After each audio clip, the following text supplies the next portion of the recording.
All right, Chantal, welcome to the show. Thank you so much for coming on. Thank you so much for having me. I'm so excited to dive right in and be a part of your show.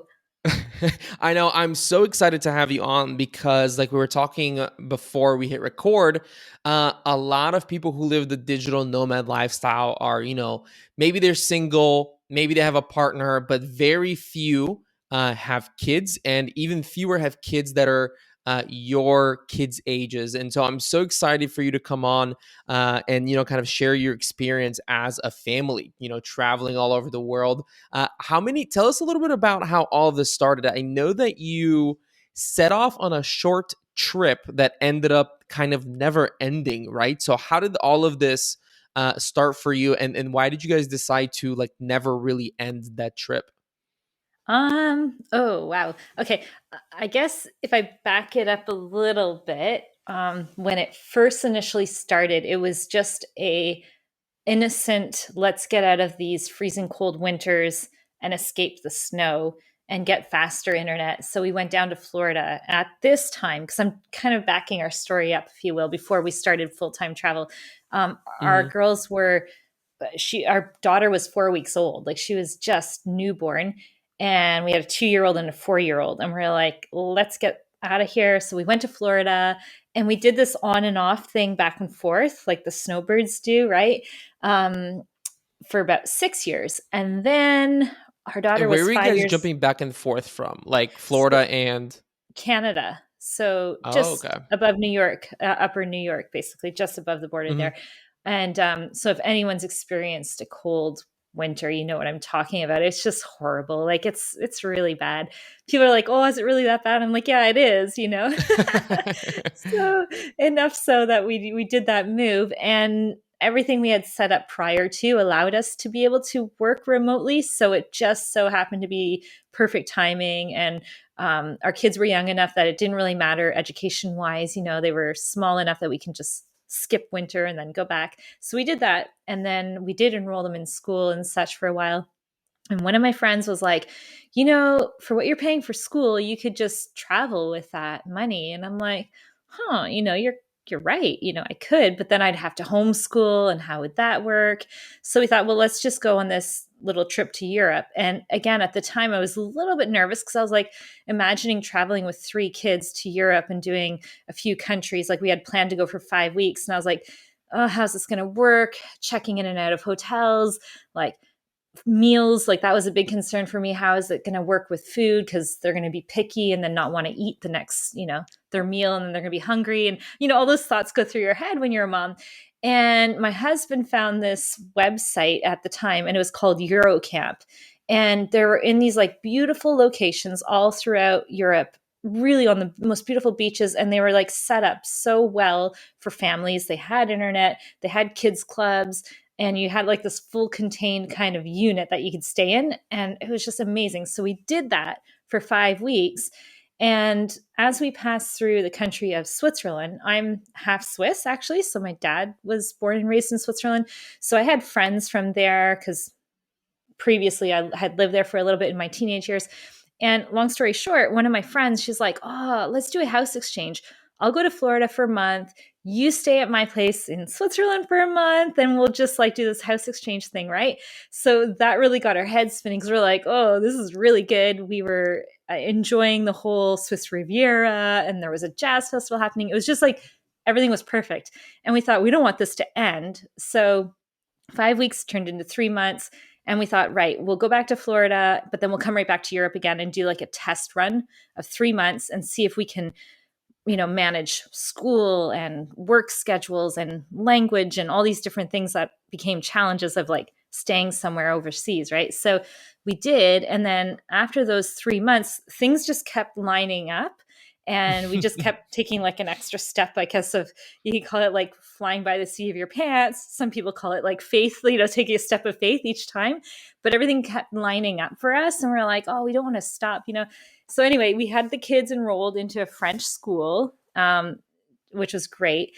And every time we could, we would take them out of school on holidays. And the holiday system there was pretty sporadic throughout the year, where we could take a Hmm. couple weeks and then we would extend those 2 weeks and say, okay, we're going to take an extra 2 weeks on those 2 weeks. And then became like an extra couple months. And then it became 4 months. So it kind of evolved like that. It just didn't happen like full time, but it Yeah. did happen pretty fast. After 2 years of doing that, they were like, you can't do this anymore. You They can't were keep like, you taking gotta your kids out quit. of Yeah. school. Yeah. Like one of the teachers was fully supported, really happy to help us out. And the other one was like, no, dudes, this is not fair for the other kids in the class. And we're like, well, it's not fair. But anyhow, the directions said you can't take them out of school anymore. And so we were like, I guess we'll homeschool our kids then. And that Mm, became full-time freedom for us, because now we weren't tied down to a school system. We weren't tied down to anything, and we can just go and come as we please. So then we really started like the full-time travel. that's when you So ramped it up. yeah. So we still have like a base, but it didn't tie us down. Like we can leave for a month and extend it to 4 months if we Hmm. wanted to, or 9 months or whatever it was. So yeah, that's why I said it kind of evolved into it. So to kind of, I'm curious to hear a little bit more about what it was that you kind of set up when you were still in Canada that allowed you to jump back and forth, because I think a lot of people are going to be like, okay, this is very interesting, but what was it that you did? Like, what were you doing for a living at the time? Because this isn't, I think post 2020 and 2021, people are kind of like, yeah, I get the remote work thing, but what were Mhm. you doing at the time for a living that allowed you to be remote and location independent in that way? Yeah. Okay. So if I back up, when my husband and I were first married, we actually had joined like network marketing groups, and we were often like people prospecting us and stuff. And one of the things we took out of learning what their systems were and stuff was residual income, building something that gives you a residual income. And, Hmm. some people do insurance sales, others do, I don't know, whatever kind of residual incomes there are out there. Well, we started an online advertising platform where we advertised local businesses on different websites for them. So we had established that in one city, and it took off really well. And it was like an online wedding planner. It still exists, but advertising and marketing has shifted quite a bit. But from there, we went to the next city, and we literally built it up from ground floor to like what it was. And it gave us a really good, solid residual income every month of money coming in. Um, every month, every month, every month. And so with that, we were able to literally be anywhere we wanted to, with the knowledge of, okay, we're going to get this much. Because it's one thing, like, and we do a lot of hands-on work as well. So we were managing websites and marketing and stuff like that. But anytime you have like a one-off sale, the next month you're starting off at ground zero, and you have to go make those Hmm. sales again, unless you have a business that, online sales. Now all that's changed. So a lot of people do have, whether it's selling jewelry or whatever they're doing, they do get that ongoing amount of sales. But we wanted to establish that, and that's what we had done. So we worked our butts off, got it to a certain level, and it just basically gave us that time freedom. And yeah, location independence was the biggest thing. So we could be anywhere and still run our business. So that's what we And is did. that what you guys are doing to this day, traveling, or have you started something new? Like, what is your current business that still allows you Yeah. to work? Yeah, so almost 4 years ago, we had seen, because we always, like, once we started traveling, we loved it so much. And we were like, how can we make this our business, like travel our business? Mm, And, at the time, like everyone was blogging, and I'm not much of a writer. And I was like, and everybody else is doing it. And I thought, then we're putting our family out there and everyone's going to see, our life. And I really didn't want to be in the spotlight. Well, but then my kids were like, oh, watching all these YouTube channels. And we started researching some of the money behind building a YouTube channel and what it works. And it was all into the online advertising and marketing kind of mindset that we're already in. And when we saw the potential, we are like, oh my gosh, like we're traveling anyway. All we have to do is document it and then market our channel. And so we started Growing Up Without Borders, which is our YouTube channel. And we're really pushing that to become our, like, take over our other business, if you will. So we can kind of slowly ease out of that and make this our full time. So that would be online sponsorships through our mhm, videos, the Google ads, of course, and different things like that. And then online courses. So our kids started an online course called Geography Made Fun, which is because they've been to almost 100 countries. So they've experienced food and culture and language and costumes or, outfits and all these different things. So, and geography, to be honest, when you're sitting, depending on your teacher, if you get a monotone teacher, it could be kind of boring for kids. So because they're teaching Mhm. from their perspective, it's fun, it's interactive, and it's their trips that they share as they talk about it. So we started that as So an your online course. kids started that business. Yeah, well, like with our help, obviously, we're the ones backing Right. it. And yeah, we're, yeah, yeah. That's And they love awesome. I it. love that. So Yeah, at the it's moment really you cool. guys are, just to, if I'm understanding correctly, you're still running that original advertising business that you launched, and you're sort of kind of transitioning into being fully on YouTube. And you guys have a great YouTube channel, by the way. Thank I you. mean, it doesn't seem like you guys have missed a video in like 4 years. You guys stay on like a very consistent schedule, and I even saw some places that I've been on there that I was immediately like, oh, like let's see what they thought about this place. That's So so that cool. was really fun. I wish we would have done it. We had already traveled to, like, I think more than 80 countries before we decided to have a YouTube channel. It's a shame because, like, being in Bulgaria, for example, we were there in Sofia and we had such wacky, crazy like stories. Like, even we drove through the Ukraine. Like, just if I wish I could have recorded some of the scenarios we were in. They were hilarious, and of course the kids were quite small. But anyway, it is what it is. Like, we still have the last 4 years of what we've done, so we'll just have to go back to all those countries that we didn't That's film. right. Does it even count if it's not on YouTube? I feel like you guys need to start the country counter from when you started the videos. No, Yeah, I'm for some joking. people But it doesn't, because they're like, dude, you haven't been in my country yet. And we're like, well, we were, but we didn't record it. that's right. So I want to hear a little bit more about how the kids feel about all of this, because I know people who have, it's almost like the people that I know who travel with kids either travel with them when they're really young, and so it's before they enter the school system, um or they kind of travel like later on when the kids are kind of like more grown up. So what has been like, how do the kids feel about all this? Because like, do they realize that they're living like a very different lifestyle from 99.9% of the rest of the kids?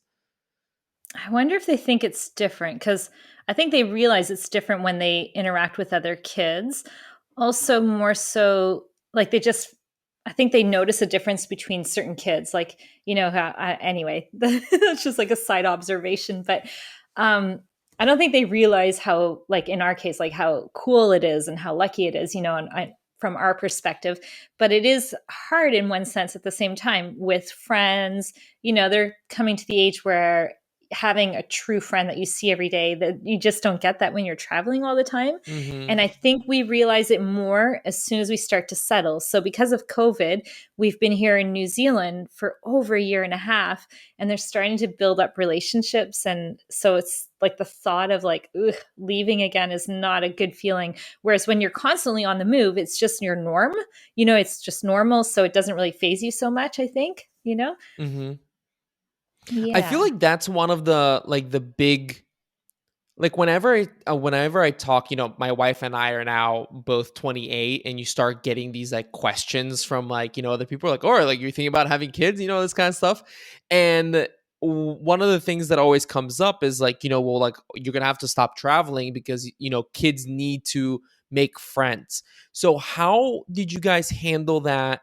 What was that experience like, and how did it affect the kids when you were full-time traveling? I know that, like you said, you've been in New Zealand for quite a while now, so it's going to be a different experience. But is that like, are all of those concerns from, everybody valid? And like, how did the No. kids, socialize with others? Oh gosh, no. I mean, it's so funny, when you talk about homeschooling, and that was in my head too, eh? Like, I used to Hmm. be like, oh, like socialization, how do like homeschooled kids socialize and stuff? But the reality is especially, I mean, it's not like you're on some remote farm in the middle of nowhere. When you're traveling, you're like meeting people, you're interacting in markets, you're doing things, and you meet other travelers, believe it or not. I mean, when we first set off, I remember being in Medellin, Colombia, and because we were hanging out with other digital nomads, it was mostly young 20-year-olds, which are awesome. Like, we love hanging out with like that group, kind of like the backpacker group. But I was saying to my husband, I'm like, nobody has kids. I feel like I'm the only one in Mm, the world doing this. I'm like, no one's traveling like us. And then the more and more I started looking it up and finding other people, and in certain countries where we went, we did meet other people doing it, and we could really bond and connect. And our kids did as well, because they were all in the same boat of like these, parents traveling around, and the kids were all like in this kind of, some were world schooled, some were homeschooled, or some were just brought out of school, or and so you end up just meeting kids and people as you go. And in certain countries, you end up meeting more of those type of travelers, and others you don't. Like when we went throughout Africa, I'm trying to think, like there was maybe a couple times where we met up with families with kids, but the rest of the time it was like our kids were hanging out with like older people, like, and they were hanging out with them, like they were playing cards with backpackers, and it was completely fine, you know what I mean, and up with a 70-year-old, and they were painting with them. So they like,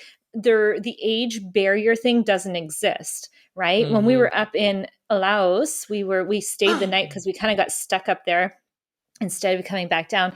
And our girls at the time they weren't too old, but they ended up hanging and playing with a 2-year-old. And they weren't like, oh, this isn't cool. This is a 2-year-old who literally, had nothing. Like there was no judgment. There was no like none of that. And so I think they just become more diverse and open to just hanging out with anyone. But socialization's Yeah, never been a problem.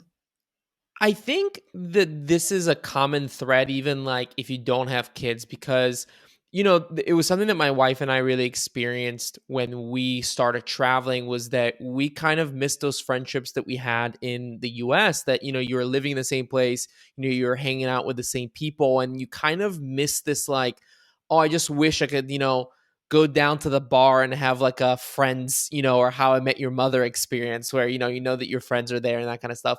But the thing is that the more time that you spend doing this, the more friends that you make that also do what you do. And so, like, the same way that you guys maybe meet up with the same couple and kids, as you travel around, we do that as well with our friends. We're like, oh, you're going to Bulgaria? Okay, we're going to go to Bulgaria. You're going to Mexico? Okay, cool. Like, let's meet up in Mexico for a few months. And so, Yeah. once you kind of form that little community of other digital nomads and location independent people, you kind of start to travel together in like a different way.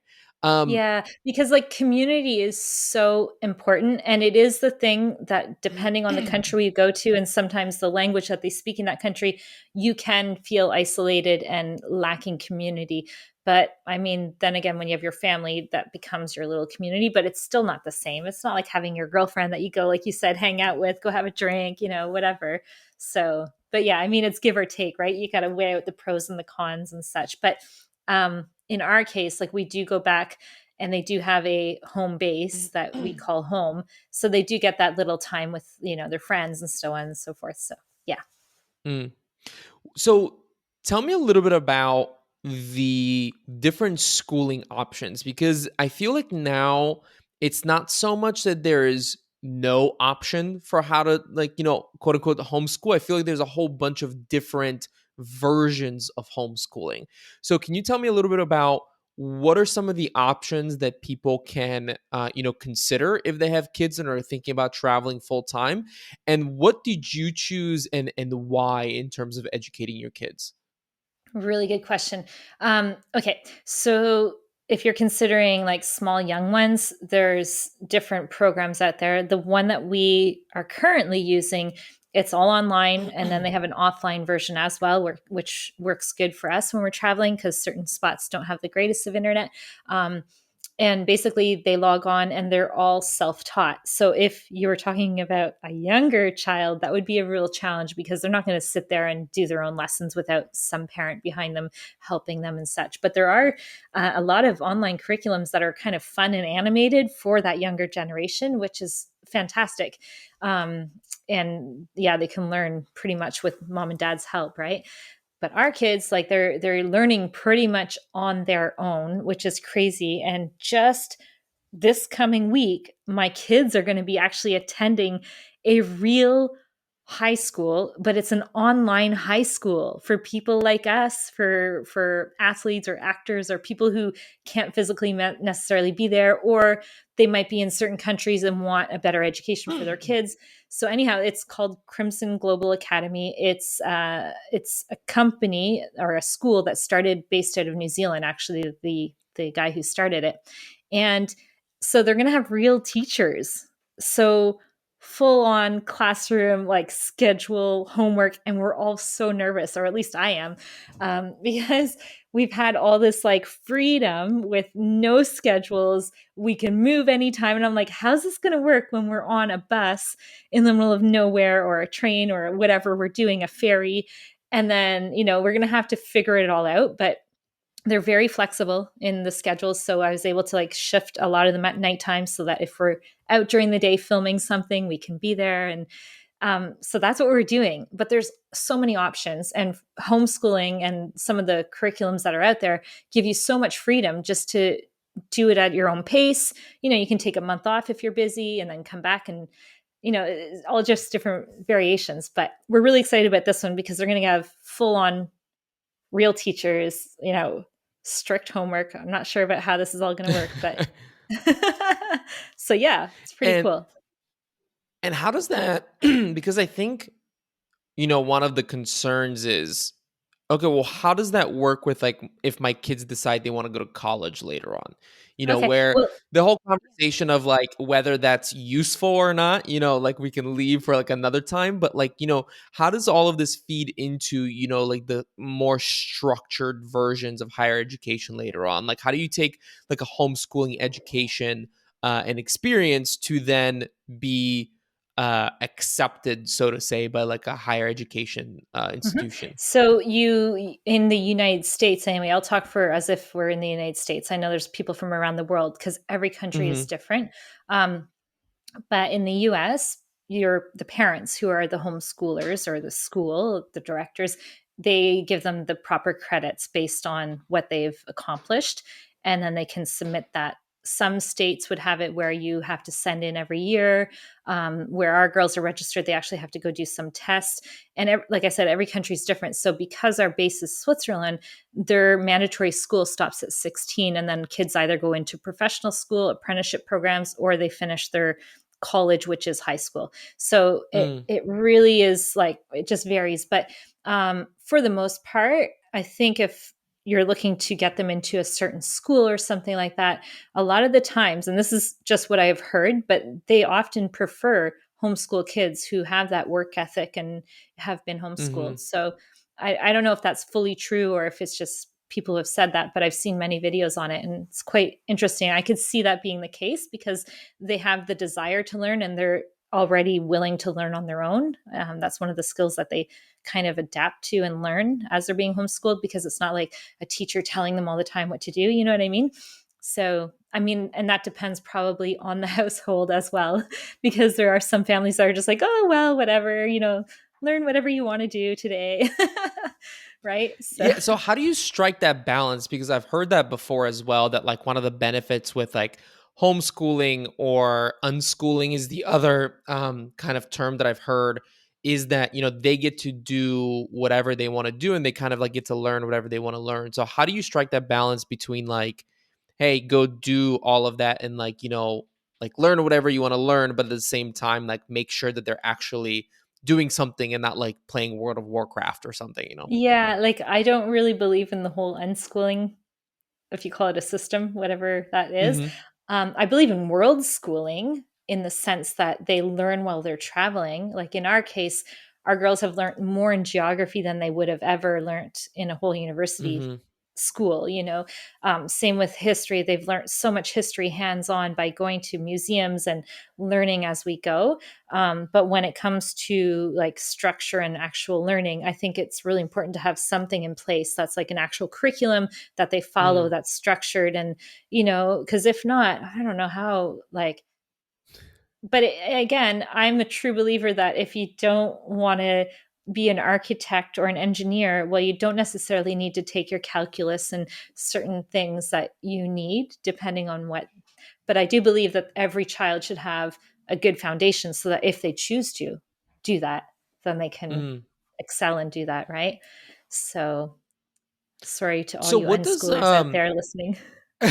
no, it's okay. What does a regular day kind of look like for you guys? I know that at the moment you guys are, pretty based in New Zealand, but when you were traveling before COVID hit, how do you Yeah. manage working, running your business, getting to travel, Yeah. and kids schooling at the same time? What does like a Yeah. regular day like look like? Oh, there is no such thing as a regular day, and it's this is what I'm worried about. Like we're planning our exit strategy, leaving the countries we're going to be going to, and I'm like, whoa, we're going right back into this whirlwind. Like when we're in travel mode, it's pretty intense. We tend to go, go, go, but sometimes we take breaks when we're enjoying a place and we like it. We're like, we just settle for a little bit and just kind of play catch up, I guess you can say.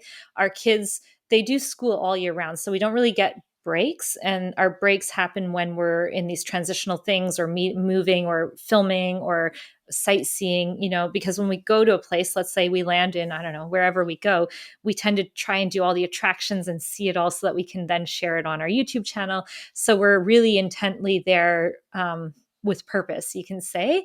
And so sometimes homework gets put behind, especially if we're staying in a hotel, because there's just not a proper setup for us to be all sitting down at a Mm, desk. I mean, we work, but it's probably very dysfunctional for a lot of people. But we make it work because that's what we do, right? Um, so we've tried to do things a little different. Like we now try and stay at least a week in a certain spot, unless we really don't like the area. We keep moving on. We try, like I keep saying, we need to move on weekends so that we have Monday through to Thursday more of a like structured system going on. But we just follow certain things. So like on a daily basis we have to do this, and we know we need to get those things done, and we just try and get that done within amongst all the moving around. And then our girls sometimes, and like I was saying, that's why homeschooling for us was so flexible. I have no idea how we're going to do this with this online school, but this is a whole new challenge. But it was great because if they couldn't do their homework, then they could just double up on a day that they could. You know what I mean? So it just mhm. worked out for us that way. Yeah. It's crazy that even like the week is your minimum, because even for us, like, we don't have kids, but traveling every week to me sounds like so often, like, like working and running a business, like that would be I feel like that'd be really hard on our productivity. How do you manage to stay productive and, kind of like do your best work if you're moving that often? Well, because our business was residual, the workload was few. We do have a lot of team players that are involved in every day to day action. So my role is more so overseeing. However, I lost my main admin after, let me think where we were. It was like after we were through Central America or something like that, like in and around that time. And she was like my right hand. So she knew every ins and outs of me. She wrote emails on my behalf. Like I really could step away from my business and just run the business versus have to be in it, which allowed me to then focus on growing our YouTube channel and filming and doing the production there, because that takes a lot of time as well, right? Hmm. So this is more where we're leaning towards. So when we go out, our work is travel. So when we go to a city, we're out there filming and then producing the content and such. So Hmm. so even though we're traveling, that's become our work, I guess you could say. Hmm. So it's Do you have not. any tips for, like, you mentioned staying in hotels, and we rarely stay in hotels because it's so hard to make a hotel feel your own. Yeah. Like that's why we prefer to do Airbnbs or staying in different, like using different services like that. Do you have any tips for people who are traveling and want to sort of like get that aspect of a place? Like even if it's a hotel, like how do you find your own little place that you can be productive in, even if everything around you is sort of mayhem? Like Well, how are you guys able to do that? when we stay at hotels, it's very hard. And we usually look up the youth hostels in the area because they Mm, usually have um, a lot of people that are digital nomads going through. So often, they have good internet. That's what we found. And the atmosphere there is like okay to go sit down and work for a few hours. We found like there's different chains of hotels or youth hostels that are in and around that all have high speed internet. So we've done that. But our biggest kind of eye opening and revolutionized the way we travel is a website that we use. And there's several, but the one we mainly use is Home Exchange. And Mm, that has been phenomenal because now we're staying in homes. We have full out kitchens. We have a proper, table with enough room to put our laptops out on. You get all the amenities of a home, just like an Airbnb, but Airbnbs are like even more sterile. Some of them are more, you really have the bare minimums. Whereas when we were doing home exchange, we're staying in people's homes. They have all the like spices, and those are the things that if you're moving every week, you don't have to go buy new ones and such. The places that we stay, like in hotels, are sometimes in countries that are just a little bit maybe less easy, or we're passing through fast. You know what I mean? That, you know, doing a full exchange or a hmm. full Airbnb. But yeah, we're like you, like we prefer to stay in that kind of atmosphere than a hotel. Yeah. We've also done a lot of Gotcha. partnerships now that we have our YouTube channel. So we've done a lot of partnerships with different resorts or those type of places. So then when we're doing that, then we go and showcase it in our channel in exchange for staying there. So we've done a lot of that as well, which is great because Mm. it's kind of brought travel, reduced a lot of the cost of travel. Right, I'm sure. Let's chat a little bit about the YouTube channel because I am curious about how that has developed because I think a lot of people would like love this idea of making travel their work, right? And like being able to essentially say like, "Hey, I'm going to go travel and sightsee in the city," and like that is legitimately my job, right? How before we jump into kind of like any tips that you have and what has been your experience growing the YouTube channel, I'm curious about how has the YouTube channel and building that up, and especially now that you guys have such a sizable audience, how has that affected the kids? Like how do they kind of, growing up in, not only are they growing up without borders, they're also growing up on a YouTube channel, right? So how has that kind of affected them?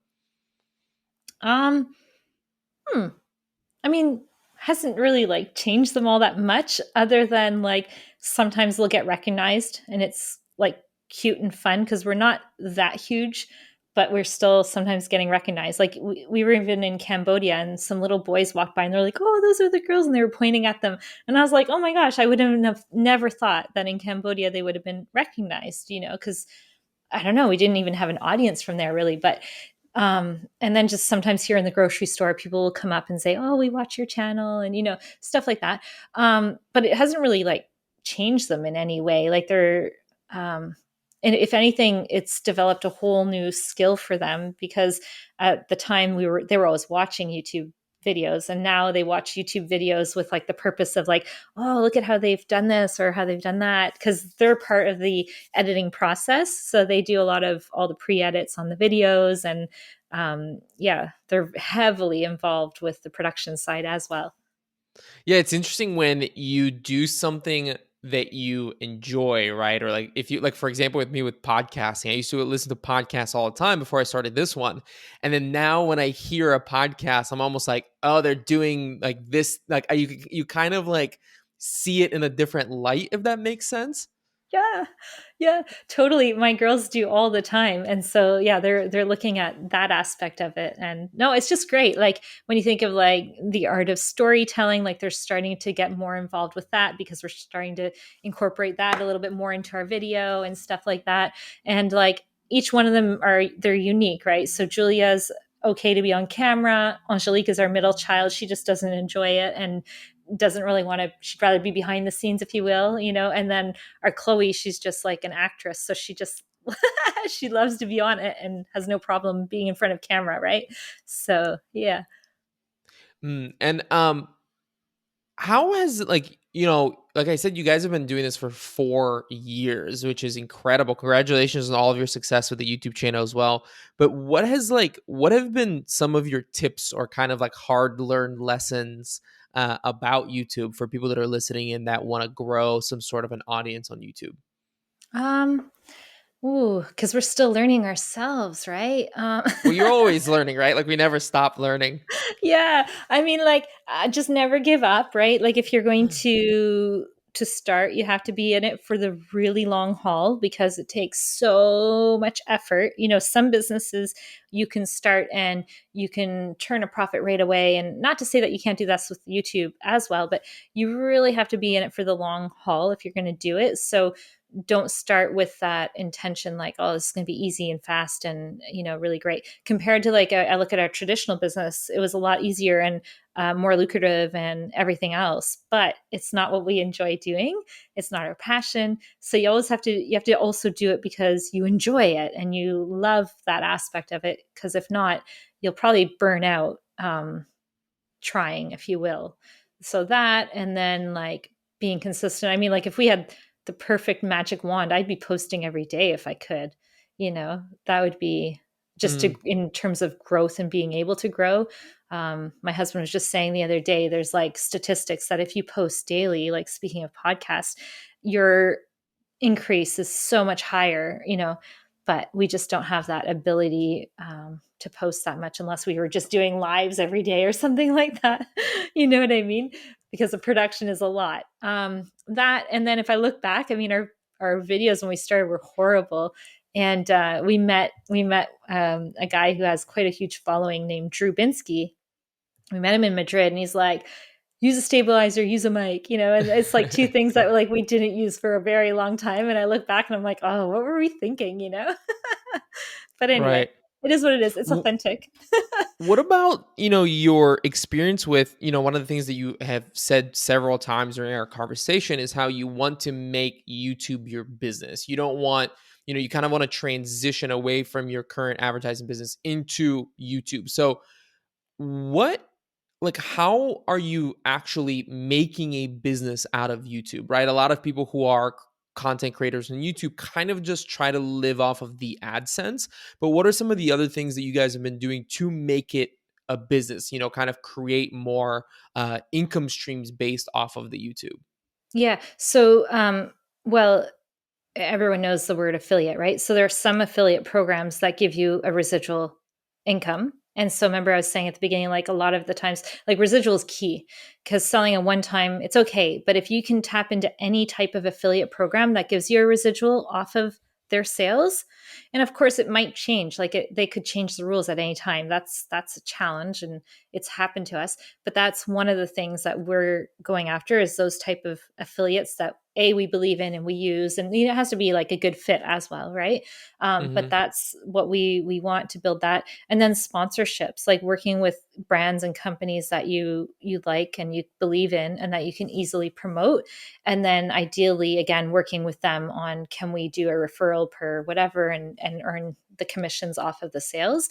So that aspect of it. And then for us, I mean, it's just, when a cost perspective, if you're looking at the cost of travel, even when we had such a small following, we were able to do pretty much, like, when we did Africa for 4 months, and half of our travel was emailing some of the companies and the brands, like all the attractions we wanted to see and stuff. And we worked with them and did a cross promotion. So it was no cost for us. And we Mm, would have gone there paying for it anyway. You know what I mean? yeah. So that aspect of it. And then selling your courses. So if you have an audience, you can sell courses.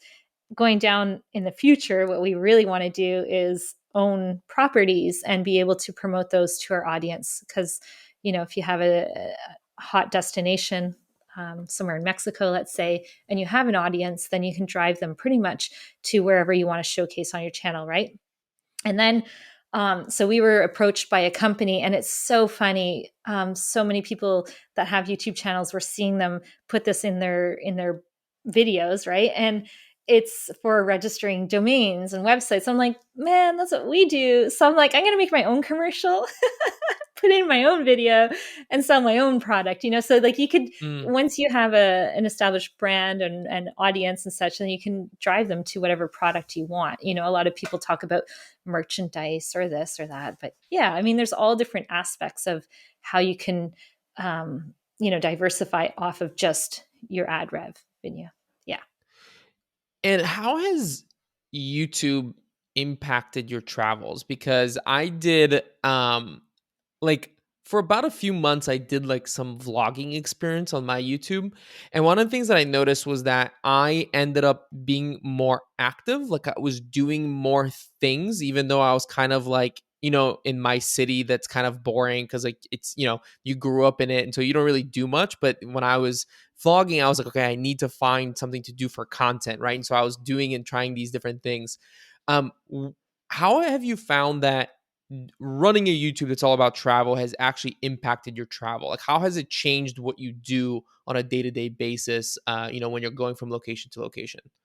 Well, from my perspective, I'll give it from all of our perspectives. So I'll talk about my husband first. So he just wants to go through his goals to visit every country in the world and kind of check it off the list and say he's done it, right? And for me, I was never really fully on board with that. I was like, yeah, I can go along for most of the part, but there's a lot of countries like forget about it, right? But now that we have a YouTube channel, it's giving me purpose. Like, yeah, okay, I do want to go to certain countries just because then I can showcase it, share what they're Mm, like and what they're living like. So that's from my perspective. So it's giving me a purpose. And like you said, when you're in these places, then you end up seeing more and doing more because you're wanting to share it with your audience, right? From my girls' perspective, though, they're now learning more. So before they were kind of like, dragging kids around is one thing, but if they're there to share it and they're wanting to share maybe something about the history or some fun facts about the place and stuff, it's giving them more of a reason to be there as well. So it's more fun in that regards for them. um yeah. Yeah, it's almost like I mean, I've heard this quote before of like you learn the best when try to like teach something, right? Like it's almost like in the retelling of something you learn it best. And I can definitely see that, they're teaching a geography course, right? So now like when some tour guide is talking about something that might have been boring before, now they're like all perked up because like, oh, Yeah, how can yeah, I yeah. pass this on? Well, yeah, and we would play games. So at first, when we used to travel and our kids were really young, we'd be like, right, if you guys can say like three things that we learned from this tour, because we'd always like do usually the walking tours. Most cities have those free walking tours, Hmm. and I love it because it's usually a local person and they bring you to all the spots, and it's a great way to see the city and then go out on your own. So anyway, we would say to our kids like, this is pre YouTube. If you guys can tell us three cool things that they talked about, then we're going to get you an ice cream. And they'd be like, all right. And they'd be like totally up at the front, like listening and then trying to remember some of the cool things. And now it's more like, okay, remember like three fun facts so that we can share it after on our channel. Right. Hmm. So, yeah. So, in wrapping up, I would really like to sort of like finish with a few quick tips or whatever your advice is from having traveled 80 plus countries now with your kids. If there's anybody who's listening who maybe has kids and now is working remotely because of COVID and is considering doing this, or somebody who is maybe thinking about having kids and is already traveling and doesn't want to abandon that lifestyle, what are some of the tips or lessons that you've learned that you'd like to pass on to them to make So the their life biggest easier? Yeah, the biggest tip I would say is, use Home Exchange. There's other sites like that called Love Home Swap, People Like Us, Holiday Swap, although that one I haven't fully figured out. But there's different platforms that you can use, and those are great. If you have kids, it's the best way to stay in a home, experience a culture, and you don't have to give up that comfort of home. You don't Mm. have to sell everything and go full time. It's a good way to get your feet wet and to see the world and still be in home. So that's tip number one. Tip number two, if you can be location independent and be anywhere, I would say like do an open booking if you can to certain countries so that you can go, and if you enjoy it, stay a bit longer and not be boxed into like having to come back or what have you. Just gives you that freedom of travel that is quite enjoyable. And let's see, what else could I give them as a Do tip? you have any Well, tips just for the actual, like, I think one of the things that really stresses parents out is like, oh my god, I have the kid and I have to get on this airplane and go through airport and security, and I feel like this is like sort of like the really stressful, event of traveling with kids. Do you have any tips for that part of the travel experience? Um, well, Lego is always a good thing, and you could put it in like a little Ziploc bag, and you can put it in your purse. So that's like a, and if you bring like the base, I'm talking young kids, okay? But if you bring the base of the Lego thing, it's great because then you're on a plane and you can keep them occupied. Of course, now everyone has phones and iPads, so I guess that could be a replacement too, right? But you don't want your kids on your devices like all the time. That and then like traveling with kids is actually easy. I mean, you get first on the plane, and people are more forgiving. I mean, if you have a child and they're screaming or whatever, it's like, I mean, I'm probably the wrong mom to ask because our kids. I remember we would do these long trips. Like once we were coming up from Florida driving, and it's a long time for kids to be in a car, and we had Yeah. stopped to use bathrooms, and this lady looked at me and she's like, ma'am, your kids are like crawling up the walls or something like this. And I was like, well, yeah, they've just been in a car. Like for me, I was just like, that's normal, like just be relaxed about it. Like, don't worry, just, and they grow up fast. So like, just don't worry about it. Like, don't worry about all those little things. Don't worry about if like they have to be in bed at a certain time. Like kids will sleep anywhere.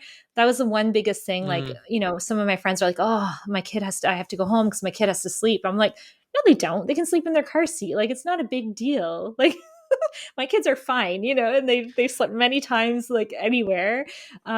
So we weren't those parents that went home at a certain time because our kids had to go to bed. Like that was definitely not us. But some people are. Like some people are more rigid and structured. But I mean, if you You can know, be it's more relaxed, like just relax. What's interesting about that is that's something that we've also noticed, living here in Bulgaria, is that in the US, I feel like, and to be honest, I've noticed this less now with like younger couples that have kids. Like I'll see them, like I'll be at a brewery and they'll be like, a mom with like a baby that's like, 3 months old at the brewery, like that's becoming more and more normal. But one of the things that we've noticed here in Bulgaria is that parents are kind of living their lives and their kids are there with them, right? Like it's very popular to have like a play set or something like that at a restaurant here in Bulgaria because the parents are there for, how European dinners are, 2-3 hours, and the kids go off and they do their thing and they stay out late. And it's even funny when you were saying this about kids fall asleep anywhere. I have a picture. I don't know how old I must have been, maybe like 5 or something like that. But my parents were out having a good time and they brought me along, and other parents had kids there as well, and I had just fallen asleep like at the table, and they were Yeah. having their good time and I was just sleeping and I taking my nap. So Yeah, yeah. I mean, yeah, that's I how I totally grew agree up. with that. I grew up as well, the same way. Like, if we were at a place and I was tired as a child, I would literally fall asleep on the chair beside my mom. And they were, but, and I find that that's such a beautiful way because your kids kind of go around your life, not your life Hmm. changing to their life. But of course, a lot of people who like structure and, it might not be for them, right? But for those of Yeah. you who can be like that, I mean, it's just beautiful. So, yeah. Well, Chantel, thank you so much for coming on. This has been so fun. I've learned a lot, and I'm sure the people that are listening have as well. Let people know, though, where can they find out more about you guys? Where can they follow your travels and just, find you on the internet? Yeah, definitely. So under growingupwithoutborders.com, there is a sign up box. Some of the behind the scenes videos get released there if they're on our newsletter. Also on YouTube, of course, under Growing Up Without Borders, that's where most people can follow the journey and see where we're off to next. And so, yeah, anything Growing Up Without Borders. Awesome. Well, thank you so much. I'm definitely a subscriber of the YouTube channel, and I look forward to seeing more of your travels. Awesome. Thank you so much for having me on the show.